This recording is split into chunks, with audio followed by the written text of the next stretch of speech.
தங்கள் மனம் கவரும் திரைக்கலைஞர்களின் வாழ்க்கை பயணத்தை தாங்கள் தொடர்ந்து காண உங்கள் நியூஸ் மிக்ஸ் டிவியை சப்ஸ்கிரைப் செய்து கொள்வதுடன் நிகழ்ச்சி பிடித்திருந்தால் லைக் என்ற பட்டன் மூலம் தங்கள் விருப்பத்தையும் மற்றவர்களும் அறிந்திட ஷேர் என்ற பட்டன் மூலம் பகிர வேண்டுகிறோம்.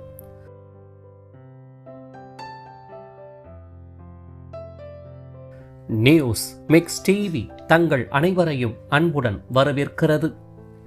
சுமாரான உயரத்திற்கேற்ப ஆஜானு பாகுவான தோற்ற பொலிவு, டி ராஜேந்தரையும் சமீர் ஹக்கரையும் பிரதிபலிக்கும் வகையில் தாடி, மீசை மற்றும் அடர்கேசத்தை உடையவர் மட்டுமின்றி கொழுகொழு கன்னங்களையும் உடையவர்.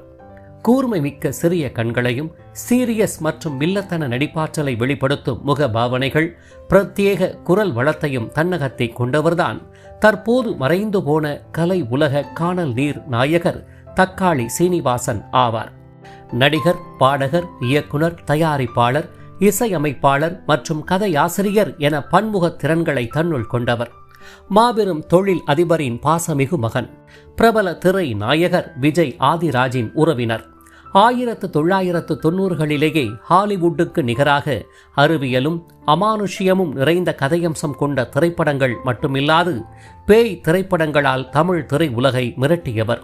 இவ்வாறு சொல்லிக்கொண்டே போகும் அளவுக்கு எண்ணற்ற திறமைகளை ஒருங்கே கொண்டவரான தக்காளி சீனிவாசன் அவர்கள் எங்கு பிறந்தார், எவ்வாறு வளர்ந்தார், அவருடைய குடும்ப பின்னணி யாது, கலை உலக பின்புலம் இல்லாத குடும்பத்தில் பிறந்தவர் எப்படி கலைத்துறையில் கால் பதித்தார், தயாரித்த, இயக்கிய, கதை வசனகர்த்தாவாக மற்றும் நடித்து முத்திரை பதித்த திரைப்படங்கள் என்னென்ன, முற்று பெறாமல் முடிந்த மனவாழ்வு, சினிமா மீது கொண்ட பெரும் பற்றால் சொத்துக்களை இழந்து இறுதியில் வீழ்ந்த சூழல், வாழ்க்கை கற்றுத்தந்த பாடத்தால் உலக பற்றை அறுத்து ஆன்மீக துறவியாக மாறிய நிலை, எண்ணற்றவர்களுக்கு ஏணியாக மட்டுமின்றி ஆதரவற்ற குழந்தைகளுக்கும் தாயும் தந்தையுமாக மாறி அவர்கள் வாழ்வில் ஏற்றம் பெற தன்னையை அர்ப்பணித்த உயரிய பாங்கு, இறுதியாக எங்கிருக்கிறார் என அனைவரும் தேடிய நிலையில் அதிர்ச்சியூட்டும் விதமாக வந்த அவரின் மரணச் செய்தி, எதனால் எப்படி மறைந்தார் உள்ளிட்ட அவர்தம் நினைவலைகள் போற்றும் சிறப்பு வாழ்க்கை பயணத்தை தற்போது விரிவாக காண்போம்.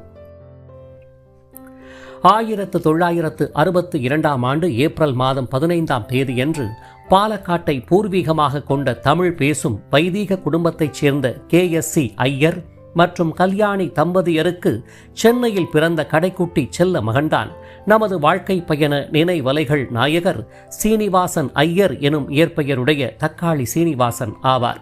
இவருடன் கிருஷ்ணன் மற்றும் ரவி எனும் இரு மூத்த சகோதரர்களும் உமா எனும் மூத்த சகோதரியும் உடன் பிறந்தவர்கள் ஆவர். இவ்வாறு பெற்றோரின் பெரும் அரவணைப்பினாலும் உடன் பிறந்த மூத்த உடன் பிறப்புகளின் பாச பிணைப்பினாலும் வளர ஆரம்பித்த சீனிவாசனின் தந்தை KSC ஐயரானவர் எண்ணற்ற தொழில் நிறுவனங்களை நடத்தி வந்த மாபெரும் தொழிலதிபரும் ஆவார். பணத்திற்கும் மகிழ்ச்சிக்கும் குறைவில்லாத குடும்பத்தில் பிறந்த சீனிவாசன் தனது பள்ளி படிப்பை சகோதரர்கள் கல்வி பயின்று வந்த எழும்பூர் டான்பாஸ்கோ பள்ளியில் இனிதை ஆரம்பித்தார். படிப்பில் படுசுட்டியானவருக்கு ஏனோ தெரியவில்லை, கலைகளின் மீது பெரும் ஈடுபாடு உண்டாகத்தான் செய்தது. சிறு வயதிலேயே கதைகள், கட்டுரைகள் எழுதுவதில் வல்லவரான மாணவர் சீனிவாசன் அவர்களின் கைவண்ணத்தில் உருவான நாடகங்கள் பள்ளியில் ஆண்டு விழா கலை நிகழ்ச்சிகளில் இடம்பெற தவறியதை இல்லை எனலாம். மேற்கண்ட நாடகங்களில் நடிப்பது மட்டுமின்றி மேலும் ஒரு வரப்பிரசாதமாக பாடல் பாடும் திறனையும் தன்னகத்தை கொண்ட சிறப்புக்குரியவரும் ஆவார் தக்காளி சீனிவாசன் அவர்கள். நாட்டியம் தவிர்த்து எண்ணற்ற கலை திறன்களை தன்னுள் கொண்டவராகவே உருவெடுக்க ஆரம்பித்த சீனிவாசனுக்கு அவருடைய பாச குடும்பமானது தடையேதும் விதிக்காமல் ஆதரவையை தந்தது எனலாம். இன்னும் குறிப்பாக சொல்ல வேண்டுமேயானால் சகோதரர்கள் மூவரும் ராமர், லக்ஷ்மணன், பரதன் என ஊரார் கூறும் அளவுக்கு பெரும் பாச பிணைப்புடனேயே வளர ஆரம்பித்தனர். அறிவு திறன் படைத்த தம்பி சீனிவாசனின் சொல்லுக்கு மறுபேதும் கூறாமல் மதிப்பையை தந்து வந்தனர் உடன் பிறந்தவர்கள் அனைவரும். இவ்வாறு வளர ஆரம்பித்த மாணவர் சீனிவாசன் அவர்கள் தனது பள்ளி படிப்பை முடித்த நிலையில் கோவையில் இயங்கி வரும் PSG தொழில்நுட்ப கல்லூரியில் மெட்டியராலஜிக்கல் எனும் வானிலை தொடர்பான துறையில் இணைந்து கல்வி பயின்றும் வந்தார். இவ்வாறு கல்வியிலும் தனித்துவம் வாய்ந்தவராகவே மிளிர்ந்து வந்தவர் கல்லூரி நாட்களிலும் தனது கைவண்ணத்தில் உருவான அறிவியல் பூர்வமான கதையமைப்புகளை மேடையேற்றி நடித்து பலருடைய பாராட்டுகளையும் வென்றே வந்தார். இவ்வாறு கல்வியுடன் கலை பயணத்தையும் வெற்றிகரமாக தொடர்ந்தவர் எப்போதும் நண்பர்கள் கூட்டம் வழியவே காணப்படுவார். இயற்கையிலேயே உதவும் மனப்பான்மை கொண்டவரான சீனிவாசன் அவர்களால் பயனடைந்தோர் எண்ணற்றவர்கள் என அறியப்படுகின்றனர்.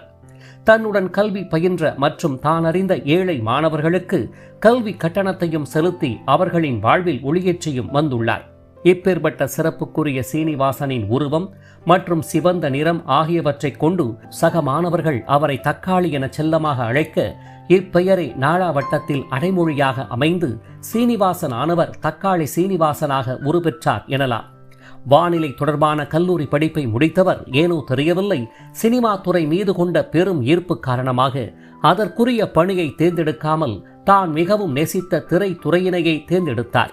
இதன் பேரில் எண்ணற்ற நாடக மேடைகளை கண்டவர் பெர்ஃபெக்ட் புரொடக்ஷன்ஸ் என்ற தனது சொந்த தயாரிப்பு நிறுவனத்தை ஆரம்பித்து திரைப்படங்களை தயாரிக்க முடிவும் செய்தார். இதன் ஆரம்ப முயற்சியாக 1987 தனது தயாரிப்பு நிறுவனம் சார்பாக நண்பர் வெங்கட் கதை வசனம் மற்றும் இயக்கத்தில் பிரபு, அம்பிகா நடிப்பில் டி. ராஜேந்தர் இசை அமைப்பில் இவர்கள் வருங்கால தூண்கள் என்ற திரைப்படத்தின் மூலமாக வில்லத்தனமான சேட்டைகள் பல புரியும் கல்லூரி மாணவர் தக்காளி எனும் கதாபாத்திரத்தை ஏற்று தமிழ் திரை உலகில் தயாரிப்பாளராக மற்றும் வில்லனாக அறிமுகமானார் சீனிவாசன் அவர்கள். டி. ராஜேந்தர் இசை மற்றும் பாடல் வரிகளில் மனோ பாடிய தலைவர் சீட்டு நாற்காலிக்கு என்ற பாடலின் மூலம் பட்டி தொட்டி எங்கும் பிரபலமடைந்தார் தக்காளி சீனிவாசன் அவர்கள். இதுவரை தமிழ் சினிமாவில் குடும்பம் ஒரு கதம்பம், பொய்க்கால் குதிரை உள்ளிட்ட திரைப்படங்களில் அப்பாவி மற்றும் நகைச்சுவை கதாபாத்திரங்களை ஏற்று நடித்து வந்த பாஸ்கரன் அவர்கள் இத்திரைப்படத்தில் ராசியின் காதலராக எஸ்.பி. பாலசுப்ரமணியம் பின்னணியில் ஒலித்த வஞ்சியிடம் நெஞ்சமதை தந்துவிட்டேன் என்ற பாடலில் மனம் தொட்டிருப்பார். இத்திரைப்படம் கடும் விமர்சனங்களை கடந்து ஓரளவிற்கு வெற்றி பெற்றது. இவ்வாறு தமிழ் திரை உலகில் கால் பதித்த தக்காளி சீனிவாசன் அவர்கள் மலையாளத்தில் பிரியதர்ஷன் இயக்கத்தில் வெளியான தாளவட்டம் என்ற திரைப்படத்தின் கதையை தழுவி ஓன்லேண்ட் ஆர்ட்ஸ் தயாரிப்பில் இரட்டை இயக்குநர்களான ராபர்ட் ராஜசேகர் இயக்கத்தில் பிரபு, சரண்யா, லிசா நடிப்பில் வெளியான மனசுக்குள் மத்தாப்பு என்ற திரைப்படத்தின் பிரதான விநியோகஸ்தராகவும் மாறி அத்திரைப்படத்தை வெளியிட்டார். ஏ.சி. ராஜ்குமார் பாடல் வரிகள் மற்றும் இசையமைப்பில் எஸ்.பி.பி. பின்னணியில் வெளியான ஓ பொன்மான்குயில் சிங்காரமாய் பண்பாடுதே என்ற பாடலும், பி. ஜெயச்சந்திரன் சுனந்தாவின் பின்னணியில் ஒலித்த பூந்தென்றலே நீ பாடிவா உள்ளிட்ட பாடல்கள் மிகவும் பிரபலமாகும். இவ்வாறு படிப்படியாக தயாரிப்பாளர், விநியோகஸ்தர் மற்றும் நடிகர் என வளர்ச்சி கண்ட தக்காளி சீனிவாசன் அவர்களை புகழின் உச்சாணி கொம்பில் அமர வைத்த திரைப்படம்தான் 1988 சித்ரா லக்ஷ்மணன் இயக்கத்தில் கமல்ஹாசன் நடிப்பில் வெளியான சூரசம்ஹாரம் என்ற திரைப்படமாகும். இத்திரைப்படத்தில் கதையின்படி போதை மருந்து கடத்தும் கும்பலின் தலைவராக தோன்றிய மோகன்தாஸ் எனும் கிட்டியின் மகன் திலீப்பாக ராஜ்யலட்சுமியின் கணவராக சீரியஸ் வில்லன் கதாபாத்திரத்தை ஏற்று நடித்திருப்பார் சீனிவாசன் அவர்கள். சூரசம்ஹாரம் திரைப்படத்தின் மூலம் வில்லன் நாயகர்களில் ஒருவராகி போன தக்காளி சீனிவாசன் அவர்கள் தனக்கு பிடித்த அறிவியல் மற்றும் திகில் நிறைந்த கதையமைப்பின்படி வெளியிட்டு தென்னிந்தியாவை மட்டுமின்றி உலக சினிமா அரங்கையும் பாலிவுட்டுக்கு நிகராக உற்று நோக்க வைத்து மிரள வைத்த திரைப்படம்தான் நாளைய மனிதன் ஆகும். 1989 ஜெயதேவி, வேலு பிரபாகரன் கூட்டணி இயக்கத்தில் பிரபு, அமலா நடிப்பில் அஜய் ரத்னம் இறந்த உடலில் உயிர் பெற்று மிருகத்தனமாக அனைவரையும் கொல்லும் கதாபாத்திரத்தில் தோன்றி மிரட்டிய இத்திரைப்படத்தின் தயாரிப்பாளராக மட்டுமின்றி டாக்டர் காந்த் என்ற வேடத்தையும் ஏற்று பரபரப்பாக்கினார் தக்காளி சீனிவாசன் அவர்கள். மேலும் இசை அமைப்பதிலும் பாடுவதிலும் வல்லவரான தக்காளி சீனிவாசன் அவர்கள் தனது இசை உலக நண்பர் பிரேமி அவர்களுடன் இணைந்து பிரேமி சீனி என்ற பெயரில் நாளைய மனிதன் திரைப்படத்திற்காக இசை அமைப்பாளராகவும் தடம் பதித்தார். முத்து பாரதி பாடல் வரிகளில் மனு, எஸ்.பி. சைலஜா பின்னணியில் ஒலித்த ஏ சோலை பூக்களே என்ற பாடல் திகில் நிறைந்த இத்திரைப்படத்தில் கண்ணுக்கிணிய காட்சிகளுடன் சற்று ரிலாக்ஸ் தந்த பாடலாகும். ரசிகர்களை தூங்க விடாமல் மிரட்டிய இத்திரைப்படமானது வணிக ரீதியாக மாபெரும் வெற்றிகளை கண்டது. நாளைய மனிதன் திரைப்படமானது கன்னடத்தில் மானவா 2022 என்ற பெயரில் வெளியான போது தக்காளி சீனிவாசனின் உறவினரான பிரபல கலை நாயகரும் நிகழ்ச்சி தொகுப்பாளருமான விஜய் ஆதிராஜ் அவர்கள் தமிழில் தக்காளி சீனிவாசன் ஏற்று நடித்த டாக்டர் கதாபாத்திரத்தை ஏற்று நடித்து அத்திரை உலகில் கால் பதித்தார்.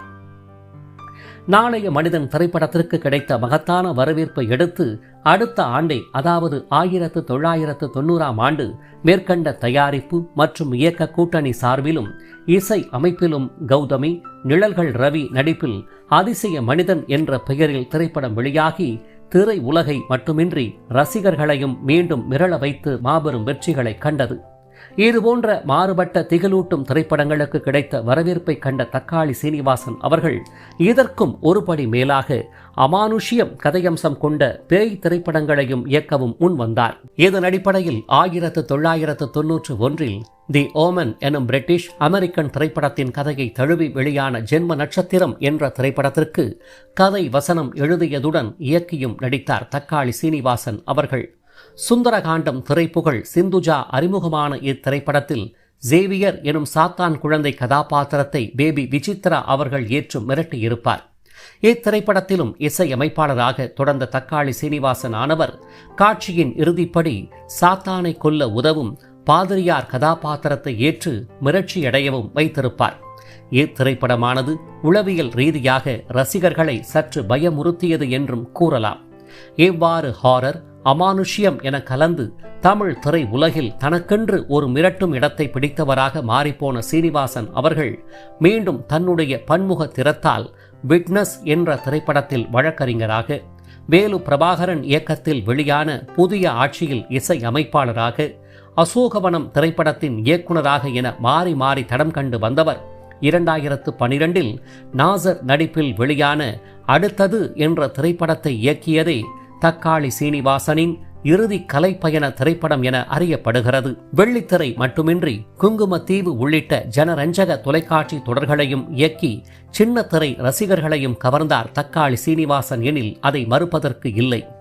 காமாட்சி அம்மனின் தீவிர பக்தராகவும் 18 முறைக்கு மேல் சபரிமலை சென்று ஐயப்பனை தரிசித்து வந்தவருமான தக்காளி சீனிவாசன் அவர்கள் ALS கண்ணப்பன் தயாரிப்பில் வெளியான எல்லாம் ஐயப்பன் என்ற திரைப்படத்தில் வில்லனாக நடித்ததுடன் புலியுடன் சண்டையிடும் காட்சியில் எவ்வித பயமும் இன்றி தத்ரூபமாக நடித்து அனைவருடைய பாராட்டினையும் நன்கு பெற்றவராவார்.